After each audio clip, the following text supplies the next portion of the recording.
What is happening, everybody? Christian here with the update on the game jam in the Unity version. And excuse me one second. Oh, what's up, admin?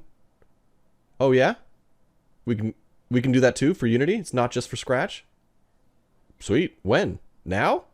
Well, I got just the project. Okay, cool. Yeah, all right. I just got word from admin that we get to authorize $100 for the first completed Unity Game Jam project. So this is going out to Yash A. Congratulations, Yash A. Let me show you what he did. This is Galatia, a lunar landing game. It's got 8 levels, 8 planets, but no Pluto. Starting off on Mercury, pretty straightforward, gets the player a chance to actually learn the controls and try a little bit. And then on Venus, you start seeing some cool effects. New, fire, awesome, land, dodge. And here's where it starts to get a little bit interesting. Now, you can't touch the trees, but there are certain parts where you can pass through. So you got to squeak through to get to the next level. And on Mars, it's hard to tell where the bad guys are and where the landing pad is.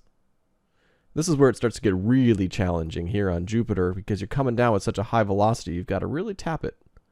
I spent a lot of time on Saturn. Ultimately, this is probably the 30, 40, 50th attempt, but the long and short of it, finally made it. Uranus also took me a long time to complete. So just be careful when you're coming down there. There's a little thing that you can touch on the end, so just avoid that. Neptune, awesome. Love the crystal design. It's really unique. You win. Great work, Yash. And for everybody else following along, this is a perfect example of what we mean by a completed game. The idea is it has a title screen, an end screen, levels in between, and design that makes it different.